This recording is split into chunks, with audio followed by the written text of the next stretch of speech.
ನನ್ನ ಹೆಸರು ತಾಹಿರ್ ಪಾಷಾ.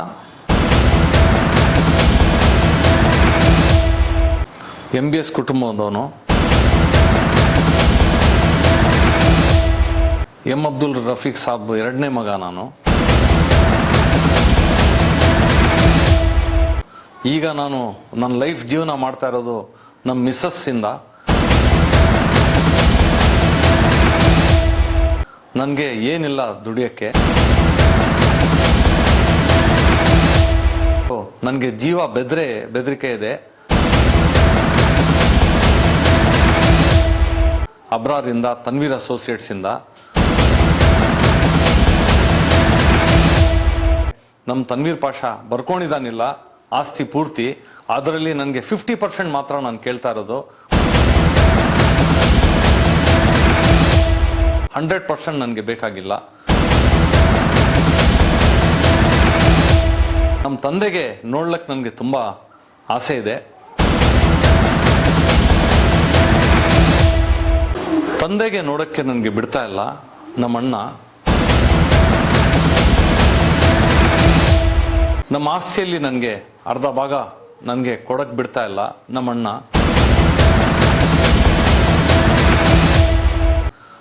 ನನ್ನ ಸಾಕ್ತಾ ಇರೋದು ನನ್ನ ಹೆಂಡತಿ. ಪ್ರಾಣಕ್ಕೆ ಬೆದರಿಕೆ ಮಾಡಿದ್ದು, ಗಲಾಟೆ ಮಾಡಿದ್ದು ನಮ್ಮಣ್ಣ. ನನಗೊಂದು ನ್ಯಾಯ ಬೇಕು.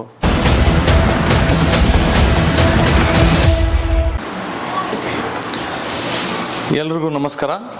ನನ್ನ ಹೆಸರು Tahir Pasha. MBS family. M Abdul Rafiq Saab ಎರಡನೇ ಮಗ ನಾನು. ಇವತ್ತು ನಾನು ಒಂದು ಮಾತು ನಿಮ್ಮ ಮುಂದೆ, ನಿಜ ಏನಿದೆ, ಅನ್ರಿವೀಲ್ಡ್ ಸ್ಟೋರಿ ಏನಾಗಿದೆ ಅಂತ ನಾನು ಎಲ್ರಿಗೂ ಹೇಳೋಣ ಅಂತ ನಾನು ಇದು ಒಂದು ಪ್ರಯತ್ನ ಪಡ್ತಾ ಇದ್ದೀನಿ. ನಾನು, ನಮ್ಮ ತಂದೆ M ಅಬ್ದುಲ್ ರಫೀಕ್ ಸಾಬು, ಮತ್ತು ನಮ್ಮ elder brother M Tanveer Pasha, ಮತ್ತು ನಮ್ಮ 2 ಸಿಸ್ಟರ್ಸು, ನಮ್ಮ ತಾಯಿ ಲೇಟು ತೀರೋದ್ರು ಅವರು. ಈಗ ಒಂದು ನಿಜ ಮಾತು ಹೇಳ್ಬೇಕಂದ್ರೆ, ನಮ್ಮ ತಂದೆ ಹೆಸರು ಇಡೀ ಕೋಲಾರ್ಗಿಲ್ಲ, ಮುಲ್ಬಾಗಲ್ ತಾಲೂಕಿಲ್ಲ, ಡೆಲ್ಲಿವರೆಗೂ ನಮ್ಮ ತಂದೆ ಹೆಸರು ಬಹಳ ಬೆಳೀತು ಕೂಡ ಇದ್ದರು. ತುಂಬ ಚೆನ್ನಾಗಿ ನಾನು ಫೋಟೋಸು ನಾನು ಶೇರ್ ಮಾಡ್ತಾ ಇದ್ದೆ ನಮ್ಮ MBS ಕುಟುಂಬಕ್ಕೆ, ಇಡೀ ಹೇಗೆ ನಾವು ಬೆಳೀತಾ ಇದ್ದೀವಿ ಅಂತೇಳಿ. ಆಫ್ ಎ ಸಡನ್ ನಮ್ಮಣ್ಣ ಫೋರ್ಸ್ ಮಾಡಿದ್ರ. ಏನಂದರೆ, ಯಪ್ಪ ಈಗ ನಿಮ್ಮ ಹೆಲ್ತ್ ಇರೋ ಹಾಗೆ ನೀವು ಭಾಗ ಮಾಡಿಬಿಡಿ, ಇವಾಗ ಮುಂದಕ್ಕೆ ಹೋಗಿ ಏನು ತೊಂದರೆ ಬರಬಾರ್ದು ಅಂತ ಹೇಳಿದ್ರು.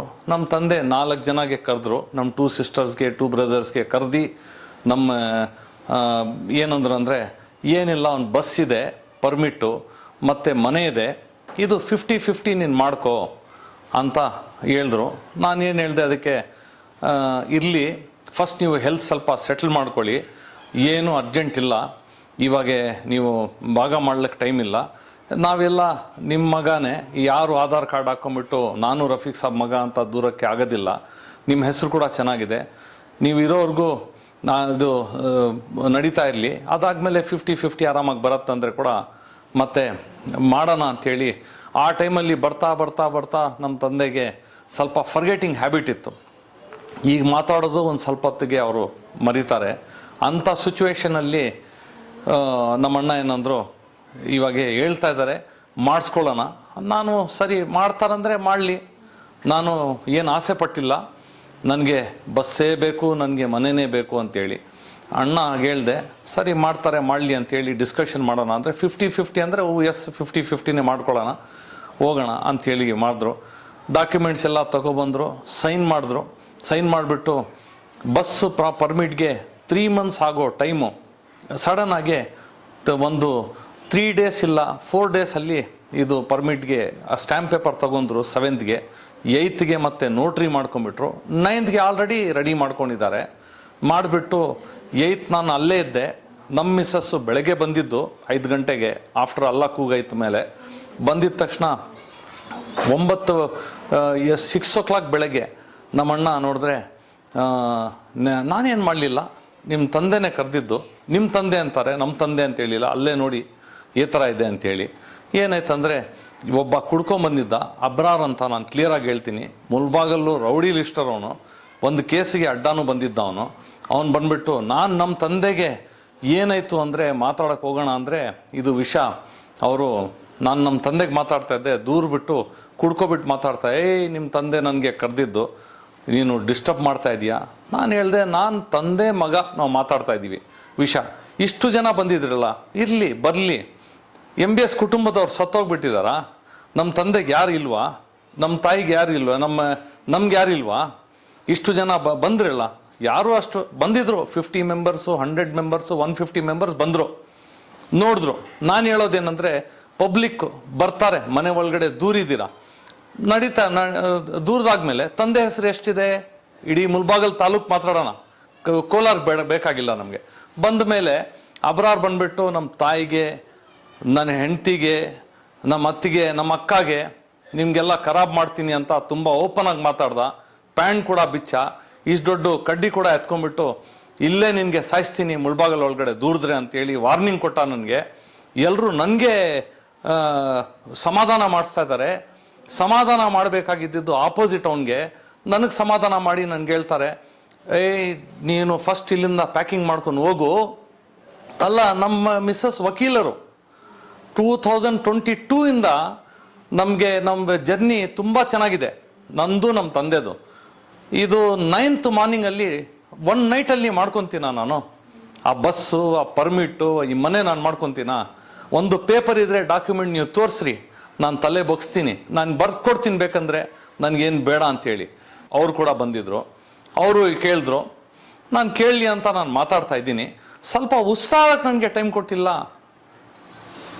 ನೈಟೆಲ್ಲ ಟಾರ್ಚರ್ ನಮ್ಗೆ ಹೇಳ್ಕೊಟ್ಟಿದ್ದಾರೆ, ನಮ್ಮ ತಂದೆಗೆ ಟಾರ್ಚರ್ ಮಾಡ್ತಾ ಇದ್ದಾರೆ, ನೈಟೆಲ್ಲ ಮಳ್ಗಕ್ಕೆ ಕೊಟ್ಟಿಲ್ಲ. ನಾನು ಬಾಡಿಗೆ ಮನೆಯಲ್ಲಿ ಬೆಂಗಳೂರಲ್ಲಿ ನಾನು ದುಡಿತಾ ಇದ್ದೀನಿ ಲೈಫು.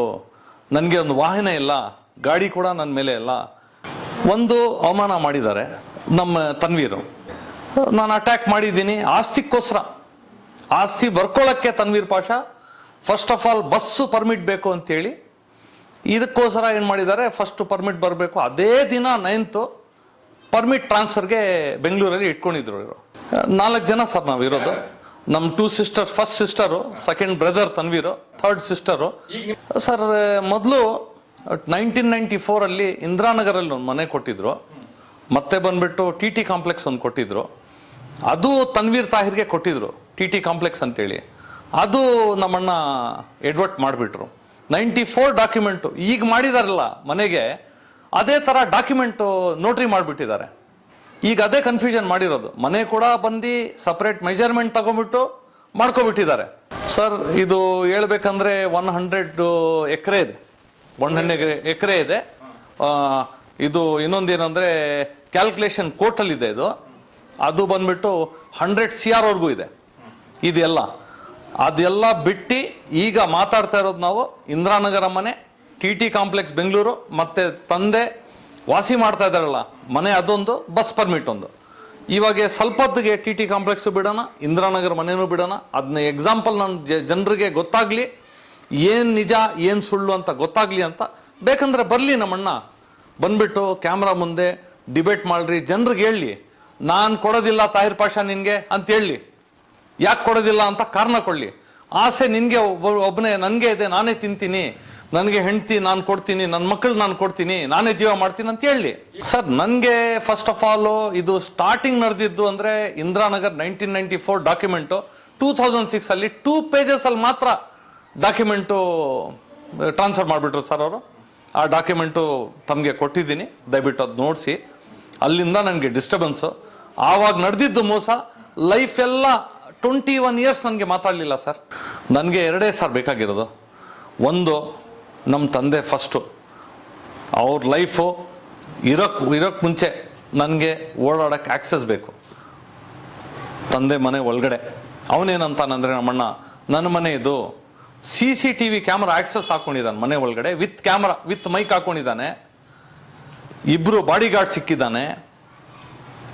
ಮತ್ತೆ ಹಾಸ್ಪಿಟಲ್ಗೆ ಹೋದ್ರೆ ಕೂಡ SP ಆಫೀಸಲ್ಲಿ ಸೀನಿಯರ್ ಸಿಟಿಸನ್ ಕಂಪ್ಲೇಂಟ್ ಕೊಟ್ಟಿದ್ದಾನೆ. ಅಂಥ ಟೈಮಲ್ಲಿ ಮಿಸ್ಯೂಸ್ ಮಾಡ್ಬೋದಾ? ಮುಲ್ಬಾಗಲ್ ಸ್ಟೇಷನಲ್ಲಿ, ಪೊಲೀಸ್ ಸ್ಟೇಷನಲ್ಲಿ ನನ್ನ ಮೇಲೆ ಕಂಪ್ಲೇಂಟ್ ಕೊಟ್ಬಿಟ್ಟಿದ್ದಾನೆ. ಈ ನಂದು ರೆಪ್ಯುಟೇಷನ್ ಕಂಪ್ಲೀಟ್ ಎದ್ಬಿಟ್ಟು ನನಗೆ ನೆಗೆಟಿವ್ ಅಂತ ತೋರಿಸ್ತಾ ಇದ್ದಾನೆ. ಅದಕ್ಕೆ ನಾನು ಇವತ್ತು ಕ್ಯಾಮ್ರಾ ಮುಂದೆ ಬನ್ನಿ ನಾನು ಕೇಳ್ಕೊತಾ ಇದ್ದೀನಿ, ಇಲ್ಲ ನಾನು ತಪ್ಪು ಮಾಡಿದರೆ ನನಗೆ ಆ ಶಾಪ, ನನಗೆ ಅದು ಏನೇನಿದೆ ಕರ್ಮ ಏನೇನಿದೆ ಎಲ್ಲ ನನ್ನ ಮೇಲೆ ಬಡ ಕಾನೂನಿಗೆ ನಾನು ಹಾಕಿದ್ದೀನಿ. ಆಗ್ಬಿಟ್ಟು ನಾನು ಸ್ಟೇ ತಗೊಳಕ್ಕೆ ನಾನು ಪ್ರಯತ್ನ ಪಡ್ತಾ ಇದ್ದೀನಿ ಬಸ್ಗೆ. ಇವಾಗೆ ಮುಲ್ಬಾಗಲಲ್ಲಿ ನನಗೆ ಓಡಾಡೋಕ್ಕೂ ನನಗೆ ಸ್ವಲ್ಪ ಭಯ ಇದೆ. ಮಾಡಿದ್ದು ಸನ್ನಾಟಕ್ಕೆ, ಮಾಡಿದ್ದು ಗಲಾಟೆ, ಮಾಡಿದ್ದು ತಕರಾರಕ್ಕೆ ಸಾಯಿಸ್ತೀನಿ ಅಂತ ನನಗೆ ವಾರ್ನಿಂಗ್ ಕೊಟ್ಟಿದ್ದಾರೆ. ನನಗೆ ನಾನು NCR ಕಾಪಿ ತಮಗೆ ಶೇರ್ ಮಾಡಿದ್ದೀನಿ, ಅದು ತೋರಿಸಿ. ನನ್ನ ಜೀವಕ್ಕೆ ಏನಾದರೂ ಆಗಿದ್ರೆ ನಾನು ಈ ಇದರಲ್ಲಿಲ್ಲ. ನಮ್ಮ ಅಣ್ಣ ಕೇಳಿದ್ರೆ ಯಾಕೆ ಇದೆಲ್ಲ ಬಂದಿದೆ ಪಬ್ಲಿಕ್ಕು, ನಮ್ಮ ತಂದೆ ಹೆಸರು ಜಾಸ್ತಿ ಇದೆ. ಮತ್ತೆ ಕಮ್ಯುನಲ್ ತಗೊಬರ್ತಾನೆ ಸರ್. ಏನಂದರೆ ದೇವರಾಜ್ ಅಂತ ದಲಿತವರು, ಅವರು ತೀರೋಗ್ಬಿಟ್ರು ಪಾಪ. ನನಗೆ ಫೋನ್ ಮಾಡಿ ಕೂಡ ನನಗೆ ಹೇಳಿದ್ರು, ರೆಕಾರ್ಡಿಂಗ್ ಇದೆ, ಅದು ಶೇರ್ ಮಾಡ್ತೀನಿ ಸರ್ ತಮ್ಮ ರತ್ತೆ, ಅದು ರಿಲೇ ಮಾಡಿ, ಎಲ್ಲ ನಿಮ್ಮ ಅಣ್ಣನೇಪ್ಪ ಮಾಡಿದ್ದು. 506 ಹಾಕಿದ್ರು. ಮತ್ತೆ ಹಾಸ್ಟೆಲ್ ಐತೆ ಸರ್, ಅದು ಹಾಸ್ಟೆಲ್ ಆಗಿ ಕೇಸ್ ಕ್ಲೋಸ್ ಆಗಿ, ಅದು ಯಾವುದಕ್ಕೆ ವಿಷ, ಮನೆ ಒಳಗಡೆ ವಿಷ. ಇವ್ರ ಫ್ಯಾಮಿಲಿ ಎಲ್ಲ ಕೆನಡಾ ಕಳಿಸ್ಬಿಟ್ಟು ನನಗೆ ಓಪನ್ ಆಗಿ ಹೇಳ್ತಾನೆ, ನಿನಗೆ ಕೊಡ್ತೀನಿ, ನಿನಗೆ ಬಿಡಲ್ಲ. ಏನಕ್ಕೆ ಸರ್ ಕೋಪ? ಆಸ್ತಿ ಬೇಕಾ ನಿನಗೆ? ನಾನು ಸೈನ್ ಹಾಕ್ತೀನಿ ನಿನಗೆ, ಒಂದು ರೂಪಾಯಿ ಒಂದು ಸ್ವಲ್ಪ ಜಾಸ್ತಿನೇ ತಗೋ ನೀನು. ಬಟ್ ಈ ಥರ ಏನಕ್ಕೆ ರೌಡಿಸಮ್? ನನಗೊಂದು ನ್ಯಾಯ ಬೇಕು, ದಯವಿಟ್ಟು ನನ್ನ ನ್ಯಾಯ ನನಗೆ ಸಿಗಲಿ.